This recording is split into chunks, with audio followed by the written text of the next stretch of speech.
नमो विष्णुपदाय कृष्णपृष्ठाय भूतले श्रीमते भक्तिवेदांत स्वामिनिति नामिने। नमस्ते सारस्वते देवे गौरवाणी प्रचारिणे निर्विशेष शून्यवादी पाश्चात्य देशतारिणे। ओम अज्ञानतिमिरान्धस्य ज्ञानाञ्जनशलाकया चक्षुरुन्मिलितं येन तस्मै श्रीगुरुवे नमः।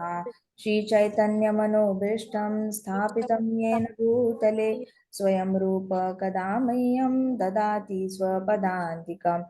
हे कृष्ण करुणा सिन्धो दीनबन्धो जगत्पते गोपेश गोपिका कान्त राधा कान्त नमोऽस्तुते। तप्त काञ्चन गौरांगी राधे वृन्दावनेश्वरी वृषभानुसुते देवी प्रणमामि हरिप्रिये। वाञ्छाकल्पतरुभ्यश्च कृपा सिन्धुभ्य एव च पतितानां पावनेभ्यो वैष्णवेभ्यो नमो नमः।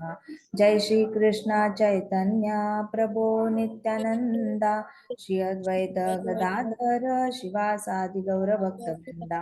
हरे कृष्णा कृष्णा कृष्णा हरे हरे, हरे राम राम राम हरे हरे।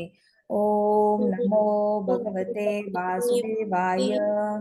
ओम नमो भगवते वासुदेवाय। ओम नमो भगवते वासुदेवाय। नारायणं नमस्कृत्यं नरं चैव नरोत्तमं देवीं सरस्वतीं व्यासं ततो जयम् उदीरयेत्। नष्टप्रायेषु भद्रेषु नित्यं भागवत सेवया भगवती उत्तम श्लोकी भक्तिर्भवति नैष्टिकी। मुखं करोति वाचालं पङ्गुं लङ्घयते गिरिं यत्कृपातम् अहं वन्दे श्रीगुरो दीनतारणं। हरे कृष्णा कृष्णा कृष्णा हरे हरे, हरे राम राम राम हरे हरे।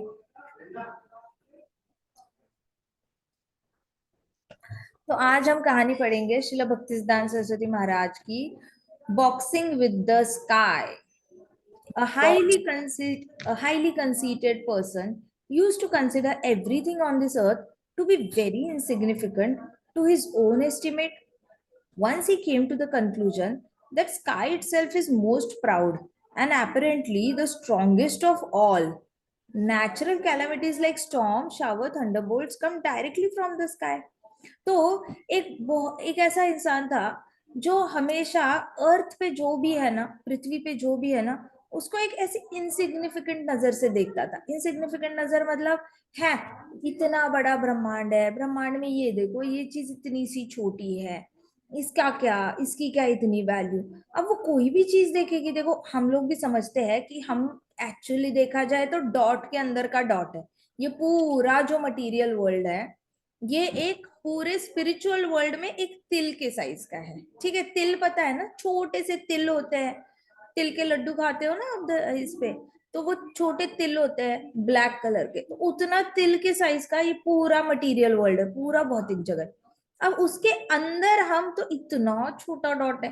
ये हमें भी पता है कि चलो हम इनसिग्निफिकेंट है। इनसिग्निफिकेंट मतलब हमारी साइज का तो कोई कंपैरिजन ही नहीं कर सकता पूरे स्पिरिचुअल और मटेरियल वर्ल्ड में। ठीक है, अब वो क्या करता था ना, पृथ्वी माता को भी ऐसे ही देखता था। ओह, पृथ्वी माता इज जस्ट अ डॉट, उनके ऊपर जितनी भी चीजें है वो जस्ट अ डॉट, ऐसे करके देखेगा।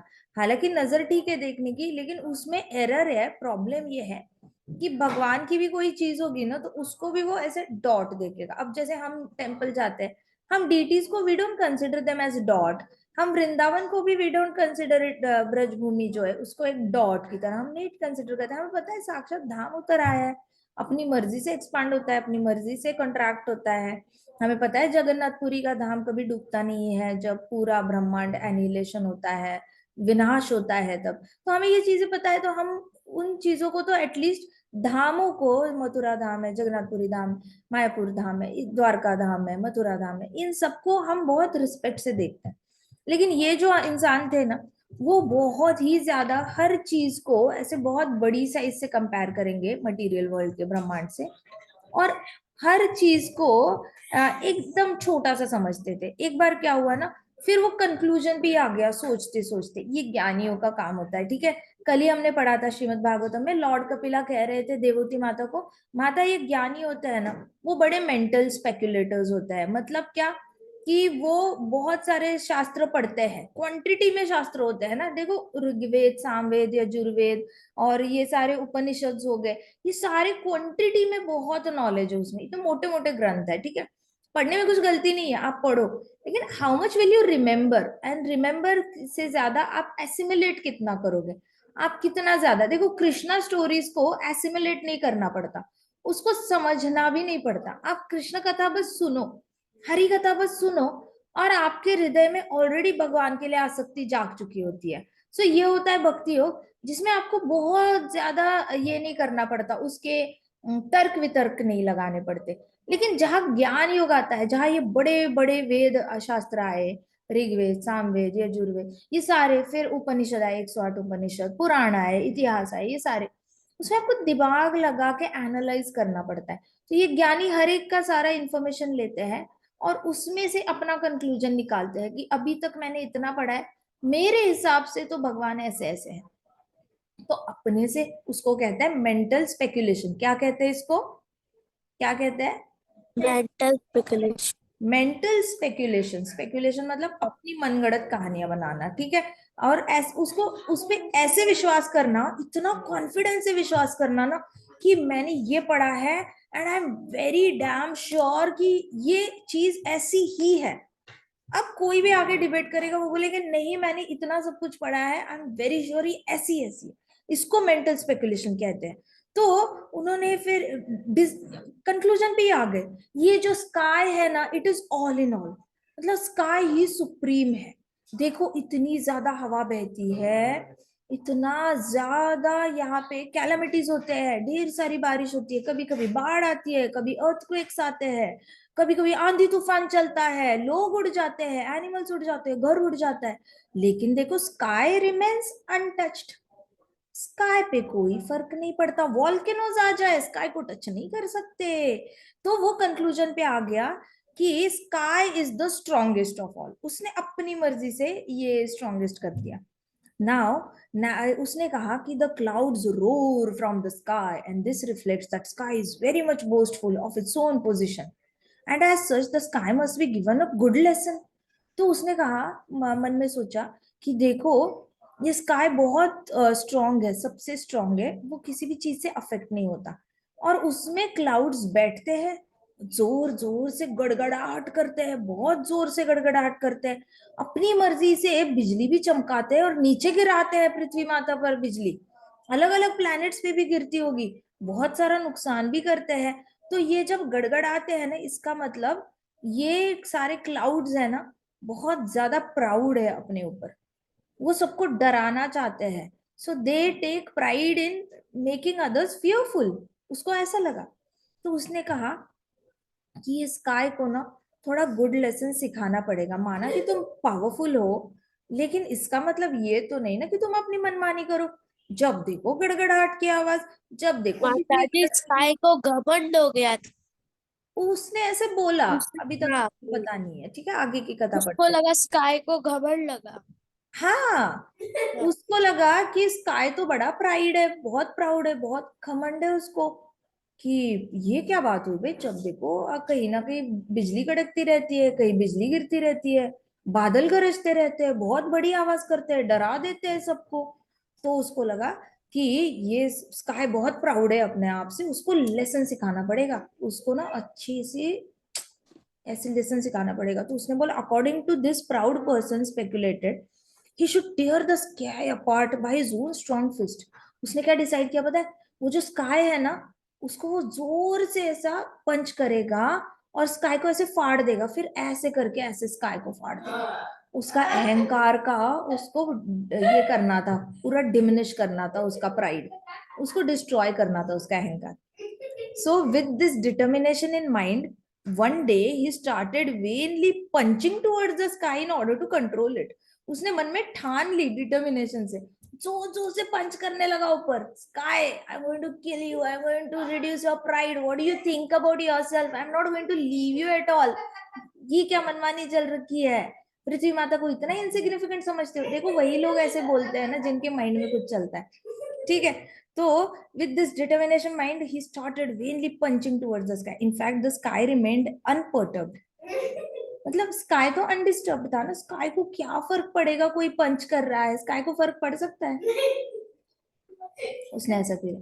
So on the other hand, the puffed up person became gradually tired of throwing ineffective blows at great sky. तो ये जो था ना पंच कर रहा था स्काई को, वो स्लोली स्लोली उसकी एनर्जी कम होने लगी, धीरे धीरे इतनी कम हो गई वो थक गया, वो हाफने लग गया, हाफिंग एंड पफिंग. और फिर he became so exhausted that he fell to ground. वो इतना थक गया कि चक्कर आके गिर गया. जैसे गिर गया उसका सर नीचे लग गया और उसको बड़ी चोट लगी सर पे.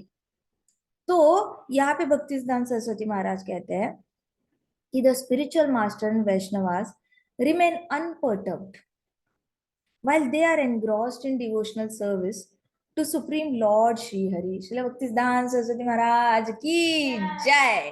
देखो कितनी अच्छी बात कही है उन्होंने, मतलब आज तक किसी ने ये बात सोची भी नहीं होगी कि किस तरीके से वैष्णव अपने आप को काम कंपोज बड़े ही बैलेंस रखते हैं. वैष्णवों में जो गुण है ना, ये बहुत स्पेसिफिक गुण है जो आपको ना मेडिटेटर्स में मिलेगा, ना ज्ञानियों में मिलेगा, ना कर्मियों में मिलेगा. जो कर्मकांड करते हैं ना उनमें भी ये गुण नहीं होता कि कोई भी कैसी भी एक्ट करता है उनपे पंचेस थ्रो करे, कुछ भी करे, तो भी वैष्णव जो होते हैं, भक्त जो होते हैं, शुद्ध भक्त जो होते हैं, वो हमेशा काम एंड कंपोज रहते हैं स्काई की तरह.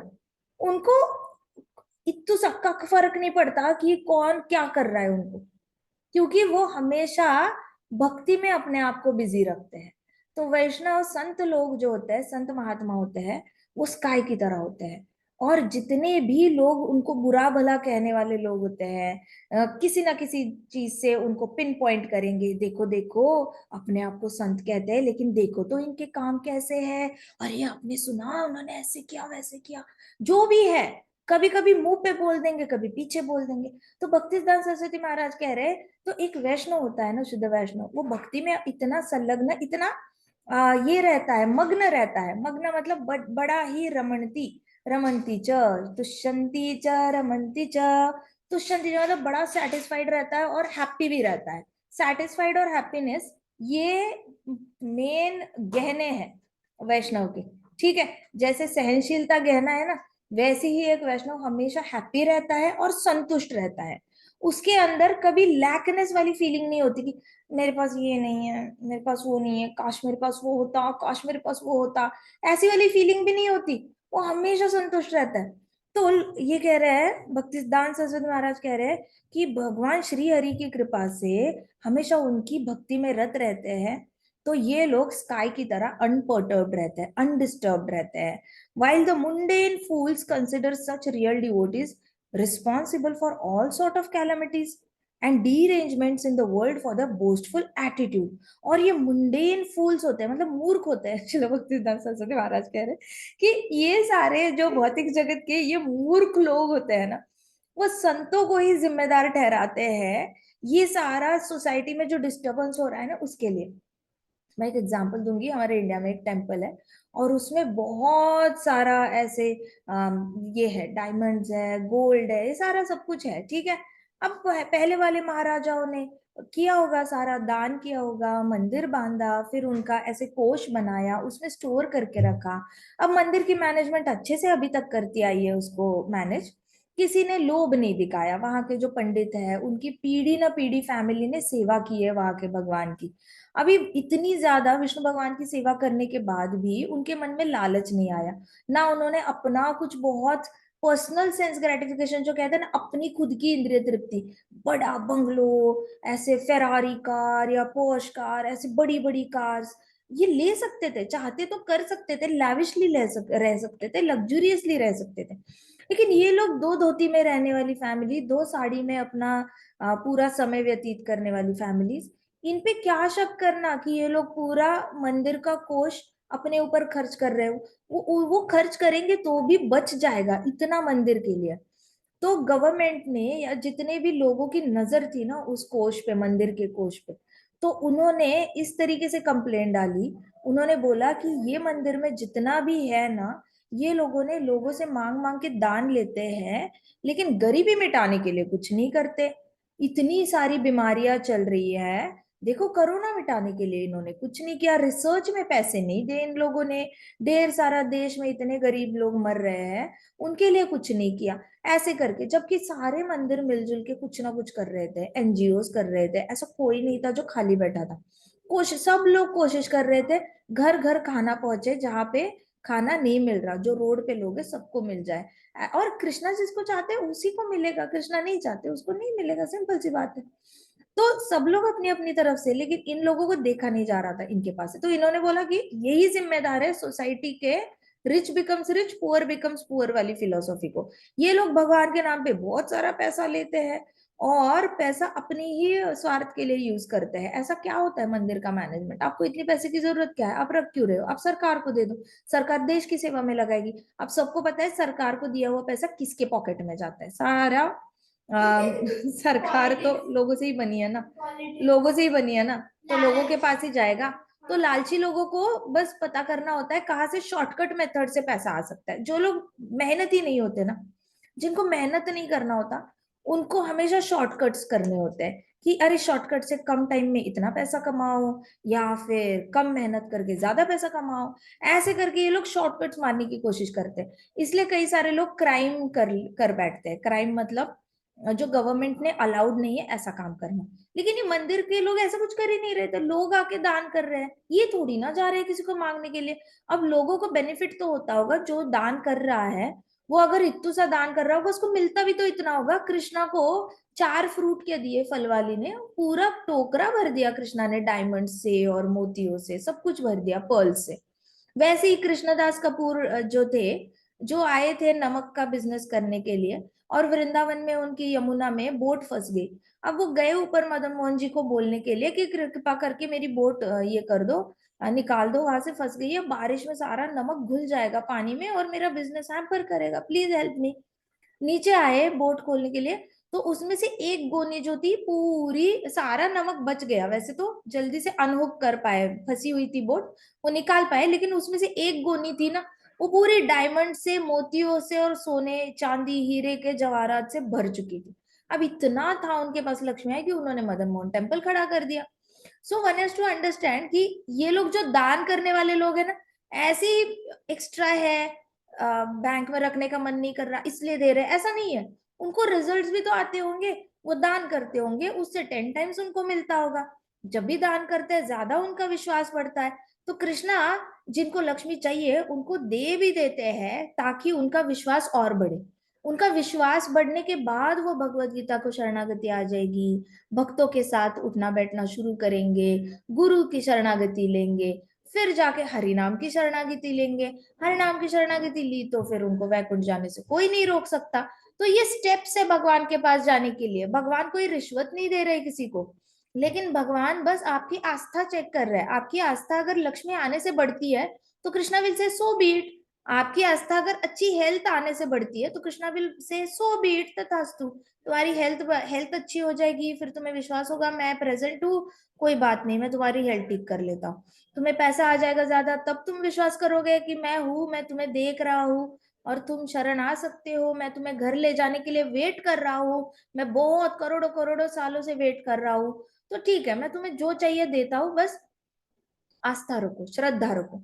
तो कृष्णा श्रद्धा ये करने के लिए, डेवलप करने के लिए सब कुछ करते हैं।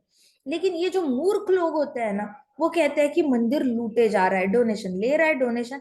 ये बताओ सही, आज तक कभी ऐसा कोई भी केस रजिस्टर हुआ है कोर्ट में, जबरदस्ती डोनेशन इस मंदिर ने किसी से करवाया, यहाँ पे बंदूक लगा के, गले पे तलवार लगा के जबरदस्ती करवाया, ऐसा कभी होता है? डोनेशन कभी जबरदस्ती किया जा सकता है या करवाया जा सकता है क्या? आज तक ऐसा किसी ने सुना नहीं होगा। दान जबरदस्ती नहीं होता, डोनेशन जबरदस्ती होता, सब कुछ अपनी मर्जी से होता है। और ये मूर्ख लोग कहते हैं कि इन्होंने, तो यही भक्ति सिद्धांत सरस्वती महाराज कह रहे, जब उन्होंने तो कथा सुनाई थी तब तो बहुत ज्यादा केसेस होती थी, तब तो पूरा वेदांतिस्ट जितने भी थे वेदांतिस्ट, एवरीबडी वॉज अगेंस्ट वैष्णवाज। क्योंकि उनको बहुत अच्छा अच्छा, काफी सारे लोग वैष्णविज्म को अडेप्ट कर रहे थे, कल्चर को, सबको पता चल गया था वैष्णविज्म ही रियल सनातन धर्म है। एक पूर्ण ज्ञान है, संपूर्ण ज्ञान वैष्णविज्म में है। तो कई सारे लोग मायावाद से भी ट्रांसफर होकर इधर आ गए थे। जब भक्ति सिद्धांत सरस्वती महाराज ने बड़ी कॉन्फिडेंस से उनको बताना शुरू किया कि अरे मूर्ख, देखो आपके शंकराचार्य कह रहे हैं कि गोविंद का नाम लो और इस सब में मत पड़ो, ज्ञान में मत पड़ो, अष्टांग योग में मत पड़ो, ऐसे करके उन्होंने कॉन्फिडेंस से ग्रंथों के प्रूफ देना शुरू किया, तब जाके उन लोगों ने एक्सेप्ट करना शुरू किया। तो वेदांतिस्ट को बड़ी जेलसी होने लगी, तो उन लोगों ने ब्लेम करना शुरू किया कि ये देखो मठ वाले डोनेशन लेते हैं और वे सिर्फ खाते हैं, इनके पेट देखो बड़े हो गए हैं, ये लोग आराम करते हैं, कुछ नहीं करते, ऐसे करके बस उनको बदनाम करने का काम। तो वो टाइम की बात चल रही है। और आज भी देखो तो ये ना प्रकार किसी ना किसी तरीके से स्पिरिचुअल इंस्टीट्यूशन को नाम मलिन करने की कोशिश ये मूर्ख लोग करते रहते हैं। आप देखोगे कुछ ना कुछ लोग इस्कॉन के बारे में भी बोल रहे होंगे, सब सारे सांप्रदाय के बारे में कुछ ना कुछ तो बोलेंगे बोलेंगे। तो भक्तिसिद्धांत सरस्वती महाराज कहते हैं कि ये मुंडेन फूल्स होते हैं ना, वो रियल डिवोटीज के खिलाफ हमेशा ऐसा कुछ ना कुछ बोलेंगे, लेकिन जो रियल डिवोटीज होते हैं, जो सच्ची भक्त है ना कृष्णा का, वो स्काई की तरह अनटच्ड रहेगा। वो नहीं फर्क, उसको नहीं फर्क पड़ेगा कि नीचे से कोई पंच कर रहा है। कहते हैं ना, हाथी गया बाजार से कुत्ते भौंकते रह गए, वैसे वाला होता है कि वो ऐसे नहीं सोचते, लेकिन उनका सोच ही बहुत ज्यादा कृष्णा कॉन्शियस होती है। वो कंटिन्यूअसली कृष्णा के बारे में ही इतना सोचते हैं कि उनके पास टाइम ही नहीं होता उनके बारे में क्या कौन बोल रहा है। और अगर किसी ने कुछ बोला भी तो उस पे वो कंटिन्यूअसली सोचते नहीं है कि ऐसा बोला क्यों बोला, ऐसा क्या किया मैंने, वैसा क्या किया मैंने। तो उसके ऊपर पीएचडी नहीं करते। देखो बोलने वाला तो बोल के चला गया, अब वो मोमेंट चला गया है। सपोज आज क्या है, 21 तारीख है, पता नहीं क्या तारीख है आज, डेट क्या है, 21 है। हाँ, 21 है, ठीक है। मान के चलो 16 नवंबर को किसी ने कुछ बोला था और बहुत सीवियर, दिल पे चोट लग गई, ऐसी बात बोली थी। अब 17 नवंबर को ऐसे बोला, मुझे ऐसे बोला, 18 नवंबर को मुझे ऐसे बोला, मुझे बहुत बुरा लगा, मैं क्या बताऊं। 19 नवंबर को सेम स्टोरी, 20 नवंबर को थोड़ा ब्रेक ले लिया, 21 नवंबर को फिर से याद आ गया, आंसू टपके, अगला साल आ गया, पिछले साल मुझे ऐसे बोला था, वैसे बोला था, मेरा सारा कॉन्फिडेंस, मेरा दिल इतना टूटा, मैं क्या बताऊं। ऐसे करके उनको 2-3 साल तक बातें याद रहती है, बार बार याद आती है और बहुत तकलीफ होती है। तो जो रियल डिवोशन में होता है ना, उनको तकलीफ नहीं होती।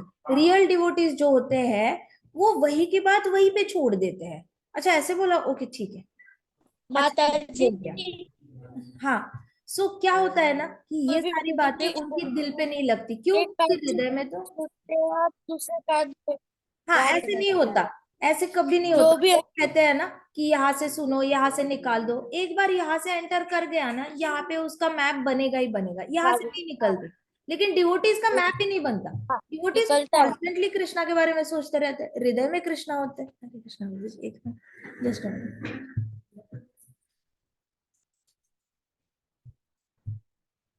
Yes yes. सो डिवोटीज क्या होता है ना, डिवोटीज के साथ कभी भी वो इतना हर्ट क्यों नहीं होते, क्योंकि वो अपना पूरा समय जो है ना, उनका हृदय कृष्णा का हेडक्वार्टर बनकर चुका होता है। अब हृदय में कृष्ण भगवान रहेंगे तो बताओ कितना बड़ा कवच होगा। उस पे कोई भी बात आके ऐसे रिफ्लेक्ट होके चली जाएगी ना। शील्ड है ना, एक शील्ड है, ये क्या कहते हैं, तलवार जब ये करते हैं तो ढाल होती है ना, ढाल। तो वैसे कृष्णा ढाल बन के उनके हृदय में बैठे रहते हैं। अब जब कोई कुछ बोलता है ना, तो वो ऐसे बाउंस होके चला जाता है, बाउंस, वो तीर अंदर नहीं घुसते। और जिसकी भक्ति थोड़ी सी कच्ची हो या फिर बहुत ज्यादा एंगेज नहीं है भक्ति में, तो वो तीर, वो शील्ड नहीं बन पाती, क्योंकि Krishna is just a part of heart, he is not entirely into the heart. Krishna के साथ साथ कृष्णा कभी ना कभी के बारे में सोचते हैं, कृष्णा के बारे में, लेकिन बाकी टाइम पे बहुत सारी चीजें एट द सेम टाइम सोच रहे होते हैं। तो इसको कहते हैं मल्टीपल थॉट्स। मल्टीपल थॉट्स की सारी खिचड़ी बन चुकी होती है, और उस खिचड़ी से इतना ज्यादा उनको तकलीफ होती है उस चीज की कि वो उससे बाहर नहीं आ पाते।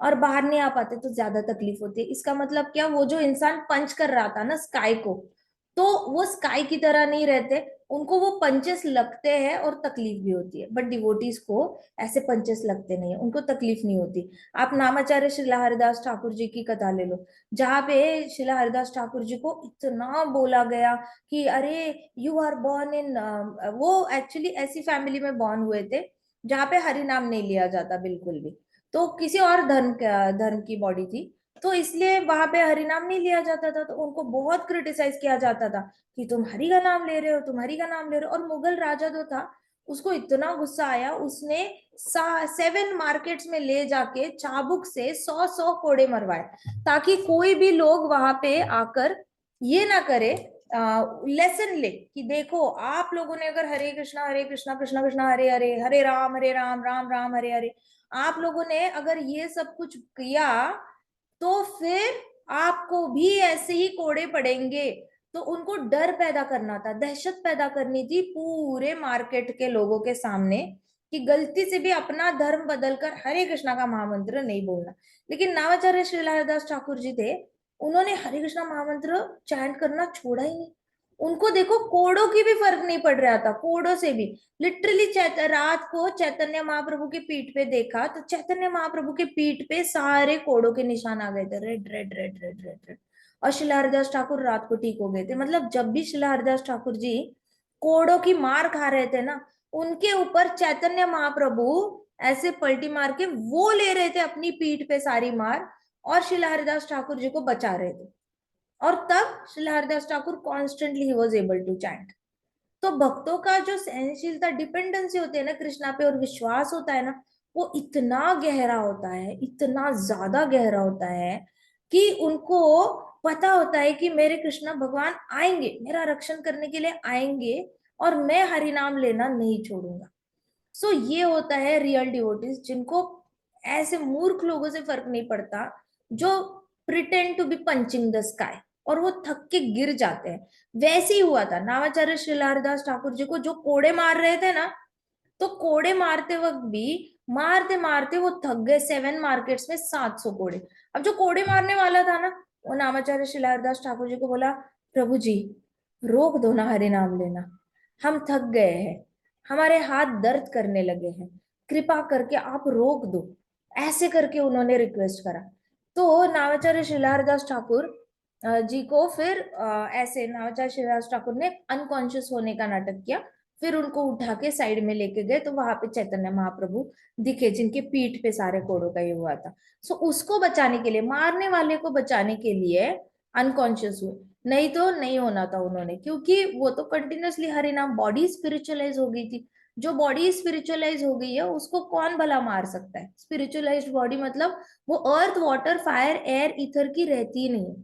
तुकाराम महाराज थे, अपनी ही बॉडी में ऊपर चले गए थे वैकुंठ। तो सबको लगता है ऐसे कैसे, प्रभुपाद ने तो बोला है कि आपको वैकुंठ जाने के लिए बॉडी बदलनी पड़ती है, या फिर शास्त्रों में तो ऐसे लिखा है दूसरे प्लैनेट्स पे जाना है तो भी बॉडी छोड़ के ही जाना पड़ता है। फिर ये संत तुकाराम कैसे अपनी बॉडी में गए? अरे वो अपनी बॉडी में गए ही नहीं थे, उनकी बॉडी इधर ही, इतना हरि नाम लिया था उन्होंने, इतना हरि नाम लिया था कि उनकी बॉडी कन्वर्ट हो गई थी स्पिरिचुअल बॉडी में, सच्चिदानंद बॉडी में कन्वर्ट हुई थी, तब जाके वो विष्णु दूतों के साथ उसी बॉडी में जा पाए। तो earth water fire air ether से बनी हुई बॉडी में नहीं गए थे। वैसे ही जो सबसे ज्यादा से ज्यादा हरि नाम लेता है ना, उसकी बॉडी कन्वर्ट होने लगती है। और सबसे पहली साइन ये होती है, बहुत ज्यादा हरि नाम लेने के बाद सबसे पहली साइन ये होती है कि बॉडी को अच्छे कपड़े पहनना पसंद नहीं आता। बॉडी को धीरे धीरे, इसका मतलब जिस दिन बॉडी को अच्छे, बहुत अच्छे अच्छे कपड़े पहनने का मन नहीं करेगा, ऐसा लगेगा नहीं नहीं अभी तो बस इतना क्या है, कपड़ों में क्या रखा है इतना, फुटवेयर में क्या रखा है इतना, कोई फर्क नहीं पड़ता। तो जब बॉडी को ऐसे फील होने लगता है तो समझ लेना चाहिए कि हरि नाम का इफेक्ट होने लगा है। धीरे धीरे फिर बॉडी से इच्छाएं चली जाती है, एक एक करके। जो फेवरेट डिश है उसकी इच्छा चली जाती है, फेवरेट ड्रेसेस की इच्छा चली जाती है, एंड धीरे धीरे लोग जो बोल रहे हैं उससे इम्यूनिटी आ जाती है। जो प्रतिकार शक्ति कहते हैं ना, हम आपके बॉडी में बैक्टीरिया को फाइट करने के लिए आप इम्यूनिटी बढ़ाते हो ना, च्यवनप्राश वगैरह कुछ तो खाते होगे, घी के पराठे खाते होंगे, पनीर खाते हो, प्रोटीन्स वाले स्प्राउट्स खाते हो। क्यों खाते हो ये सब चीजें आप? अपनी प्रतिकार शक्ति, इम्यूनिटी बढ़ाने के लिए ना, ताकि बैड बैड जो वायरस आने वाले हैं उसके लिए लड़ने के लिए आपके अंदर शक्ति रहे। यस और नो? रागी की खीर खाते होंगे आप ऐसे न्यूट्रिशियस चीजें इसीलिए मम्मा देती है ताकि आपके अंदर डिफेंस पावर बढ़े आपके अंदर की। वैसे ही हरि नाम लेते लेते लेते आपकी स्किन थिक हो जाती है, मतलब लिटरली ऐसी थिक नहीं, आपकी इमोशनल स्किन थिक हो जाती है, जहां पे लोग आप पे बहुत वार करते हैं, झूठे झूठे आरोप करेंगे। हो सकता है कि आपने ऐसा कुछ किया भी ना हो, आपने किसी का पेंसिल शार्पनर लिया भी ना हो, लेकिन पूरे क्लास में फैला देंगे, इसी ने मेरा पेंसिल लिया था, इसी ने मेरी शार्पनर ली थी, इसी ने मेरी नोटबुक ली थी। ऐसे फैला सकते हैं। बड़े होने के बाद अलग अलग चीजें बोल देंगे जो आपने किया ही नहीं है। तो भक्त जो करता नहीं है उसके बारे में जब भी बोला जाता है, और अगर वो कंटिन्यूअसली हरिनाम ले लेके उसकी इमोशनल बॉडी इतनी स्ट्रांग हो गई हो कि बाकी लोग जो बोल रहे हैं उससे इम्यूनिटी प्राप्त हो गई हो, तो समझ लेना चाहिए कि उसकी बॉडी कन्वर्ट हो रही है सच्चिदानंद में, स्पिरिचुअलाइज हो रही है। अब देखो, रघुनाथ दास गोस्वामी जी इतना चैंटिंग करते थे राधा कुंड के यहाँ पे बैठकर, इतना ज्यादा। फिर रूप गोस्वामी जी थे, सनातन गोस्वामी, ये सब मंजरी थे। माना कि मंजरी थे, पृथ्वी पे आए थे, लेकिन उनको बुढ़ापा माफ नहीं था ना, ह्यूमन बॉडी में आए थे तो वो बूढ़े भी हुए, ऐसा नहीं था कि वो हमेशा ही इटरनली ऐसे यंग रहे। तो वो उनकी भी बॉडी बूढ़ी हुई थी। सनातन गोस्वामी जी तो इतने बूढ़े हुए थे एक टाइम पे, और उन्होंने प्रण ले लिया था कि मैं हर रोज गोवर्धन परिक्रमा करूंगा। Do you know how long Govardhan parikrama is? It is like 21 kilometres. बहुत लंबा टाइम लगता है गोवर्धन परिक्रमा कंप्लीट करने के लिए। और गोस्वामी जी इतने बूढ़े होने के बावजूद गोवर्धन ये कैमरा का दिखेगा। हरी हरी हरी सो सनातन गोस्वामी जी इतने बूढ़े होने के बावजूद भी गोवर्धन की परिक्रमा करते थे। ठीक है। और एक दिन इतने ज्यादा बूढ़े हो गए थे कि बड़ी धीरे धीरे वॉक करते करते जाते रहे, बहुत टाइम लगता था, पूरा दिन चला जाता था, लेकिन परिक्रमा करनी है। फिर कृष्णा आए। कृष्णा ने आके बोला, रहने दो, मत करो, क्या होता है? तो उन्होंने कहा, नहीं नहीं, मैं, ये मेरी नित्य साधना है, ये तो मैंने प्रण ले लिया है कि मैं नित्य साधना हर रोज करूंगी। जैसे आप लोग हरि कथा हर रोज सुनते हो, तो ये आपकी नित्य साधना हुई ना। आप कभी एक दिन भी मिस करोगे तो आपकी नित्य साधना में खंड आ जाएगा। तो आप हर रोज नित्य साधना करते हो हरि कथा सुन के। वैसे ही सनातन गोस्वामी जी की, कौन म्यूट पे जाना जरा, कौन है, बात कौन कर रहा है? सो सनातन गोस्वामी जी, म्यूट पे जाना, हरि बोल पार्थ। सो सनातन गोस्वामी जी जो थे, उनकी नित्य साधना में व्यत्यय ना आए, तो उन्होंने कंटिन्यूस हर रोज गोवर्धन परिक्रमा करना। उन्होंने कृष्णा को मना किया। कृष्णा बोले, रहने दो। तो कहा, नहीं नहीं, मुझे करनी है, मैं, मेरी ये नित्य साधना है, मैं ये गिव अप नहीं कर सकता। सनातन गोस्वामी जी कौन है? जिन्होंने पूरी रूल्स एंड रेगुलेशंस के साथ भक्ति कैसे की जाती है उसके बारे में सारे शास्त्र लिखे हैं। So he is the basically the rule book लिखने वाले जो ऑथर है ना, वही सनातन गोस्वामी है। क्या वो अपना रूल कभी ब्रेक कर सकते हैं नित्य साधना का? नहीं ना, उन्होंने तो कृष्णा को भी मना कर दिया। फिर कृष्णा ने बोला, रुको, आप रुको यहीं पे। और कृष्णा एक रॉक पे खड़े हो गए। ठीक है। और कृष्णा ने बांसुरी बजाई। कृष्णा ने जैसी बांसुरी बजाना शुरू किया ना, वो पत्थर पिघल गया। सनातन गोस्वामी जी ने अपनी आंखों के सामने देखा कि पत्थर पिघल रहा है, और पिघल के कृष्णा के पाव के निशान उस पे आ गए। अब पाव के निशान उस पे आ गए, और फिर कृष्णा जंप करके साइड हो गए। और कृष्णा ने कहा, ये लो सनातन, आज से यही तुम्हारा गोवर्धन, तुम बस इस पत्थर की परिक्रमा करना। 4 परिक्रमा करोगे ना, तो भी गोवर्धन की परिक्रमा करके वो काउंट होगी। तो आज वो जो पत्थर है जिसपे कृष्णा खड़े हुए थे, और वो पत्थर पिघला था सिर्फ कृष्णा की बांसुरी सुनकर, वो पत्थर राधा दामोदर टेम्पल में रखा गया है। इसलिए राधा दामोदर टेम्पल में इतनी भीड़ लगी रहती है, इतने सारे वैष्णवों की वहां पे समाधि है। सच्ची बता रही हूँ, राधा दामोदर टेम्पल में इतने सारे लोग हर रोज परिक्रमा करने आते हैं। नहीं तो उनको गोवर्धन जाना पड़ेगा 21 किलोमीटर की परिक्रमा करने के लिए। तो वो लोग कहाँ पे आते हैं? राधा दामोदर टेम्पल में।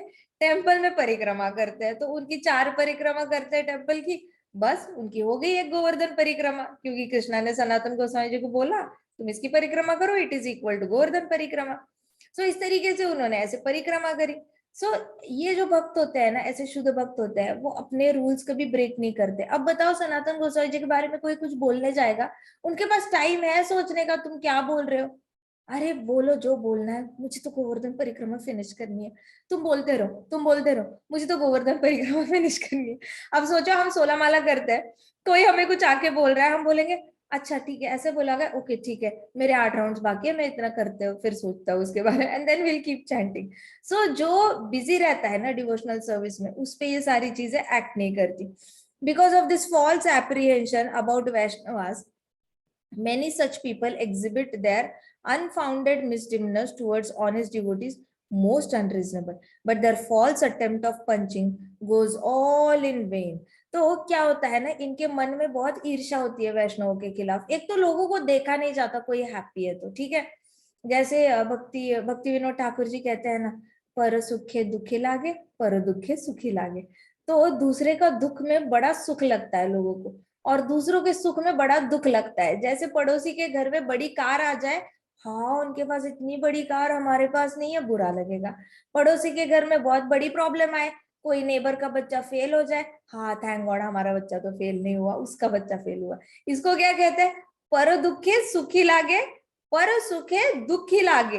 तो मैक्सिमम लोग इस प्रॉब्लम से जा रहे होते हैं। तो ऐसी भौतिकवादी मूर्ख लोग होते हैं ना, वो वैष्णव को देखकर बहुत ईर्ष्या करते हैं, क्योंकि मैक्सिमम वैष्णव ना ऐसे बड़े काम कंपोज रहते हैं। उनको कोई कुछ बोले ना तो उनको फर्क भी नहीं पड़ता। वो लोग अपना अपना शास्त्रों का पठन करने में बिजी है, कहीं यहाँ रीडिंग कर रहे हैं, कभी ये सेवा कर रहे हैं, कभी वो सेवा कर रहे हैं। उनके पास टाइम ही नहीं होता ये सारी चीजें सोचने के लिए।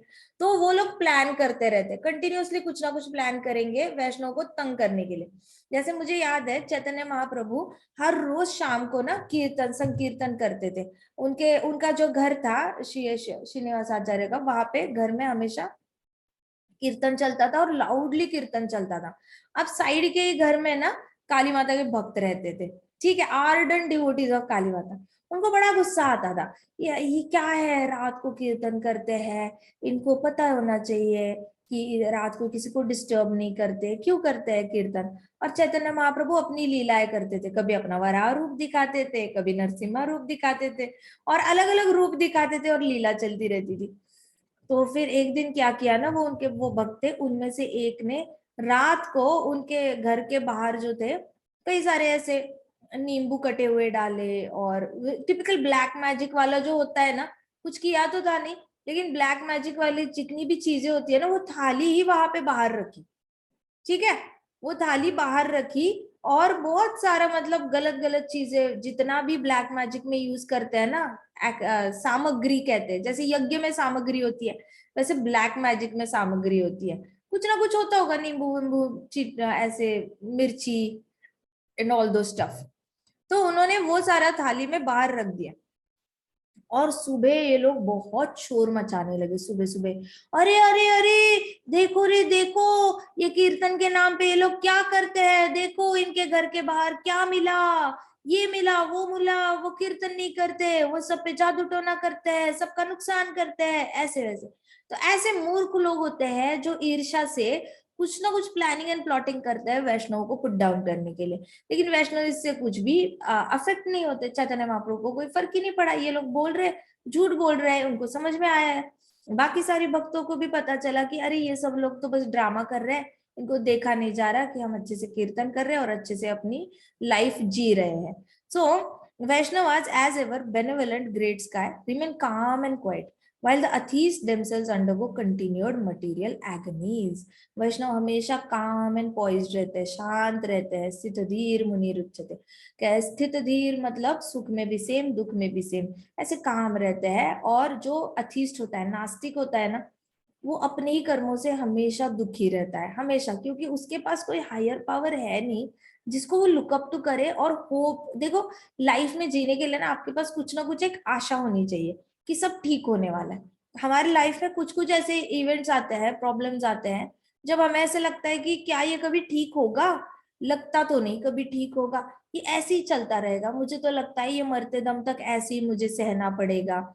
या फिर मरते दम तक, जैसे कुछ लोग हैंडीकैप होते हैं, सोच लो किसी को कुछ बॉडी में प्रॉब्लम है, अब वो लोग कभी ना कभी बीच में ऐसे सोच ही लेते हैं कि अब तो पूरी लाइफ ऐसे ही बितानी है, अब तो कुछ हो ही नहीं सकता, कुछ नहीं। लेकिन सडनली उनको पता चलता है कि अरे साइंस तो बहुत आगे चला गया है, अब तो आर्टिफिशियल लिम्स आने लगे हैं, स्टील के रॉड्स आने लगे हैं, जो चल नहीं सकता वो चल सकता है, जो सुन नहीं सकता वो अच्छे से सुनने लगा है, जो देख नहीं सकता उसके लिए अच्छे से ये टेक्नोलॉजी आगे बढ़ गई है, उसको सब दिख सकता है, बस आंखों से नहीं दिखेगा लेकिन एक्चुअल में कैसे है सब उसका अंदाजा उसको अच्छे से आ सकता है।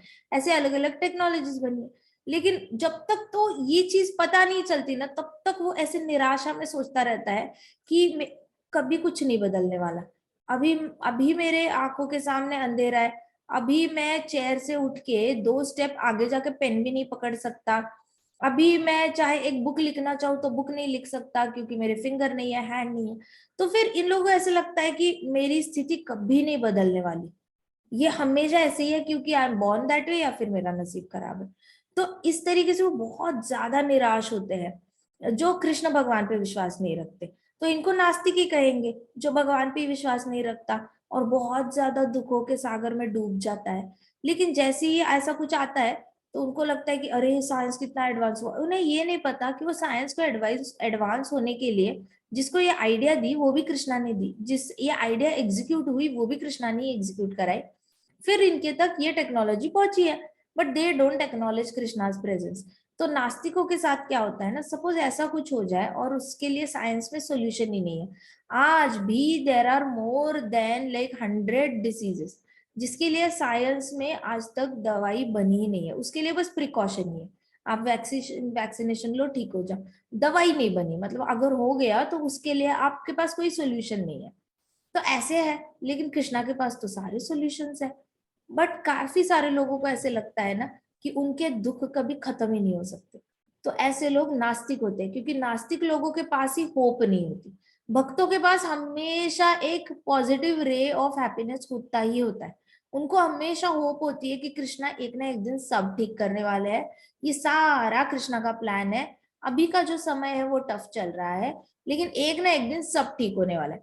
ये होती है डिवोटी का अनडेविएटेड फेथ इन कृष्णा। और एक नास्तिक का रिस्पॉन्स होता है किसी भी प्रॉब्लम को कि कभी कुछ नहीं ठीक होने वाला, मुझे ही मरना पड़ेगा तभी प्रॉब्लम सॉल्व होगी। तो नास्तिक इस तरीके से प्रॉब्लम को देखता है, वो अपनी जान देने के बारे में सोचता है। और भक्त होता है वो कृष्णा पे डिपेंड रह के बस बीच का वक्त काटने का सोचता है कि अच्छा बीच में थोड़ा ज्यादा चैंटिंग कर लेंगे, बीच में थोड़ा सा ज्यादा रीडिंग कर लेंगे, ज्यादा कीर्तन कर लेंगे, जब तक तो कृष्णा पूरी तरह प्रॉब्लम को सॉल्व नहीं करते। So there are always going to be two kind of people. ठीक है। ग्रंथराज श्रीमद् भागवतम की जय, श्रील प्रभुपाद की जय, श्री श्री राधा जय श्याम सुंदर की जय, श्री जय कृष्ण बलराम की जय, जय वृंदावन धाम की जय, जय छोटे छोटे बच्चों की जय। जय हरे हरे कृष्णा जय कृष्णा कृष्णा हरे हरे, हरे हरे राम हरे हरे राम राम राम हरे हरे। हरे श्री कृष्णा संकीर्तन यज्ञ की जय जय जय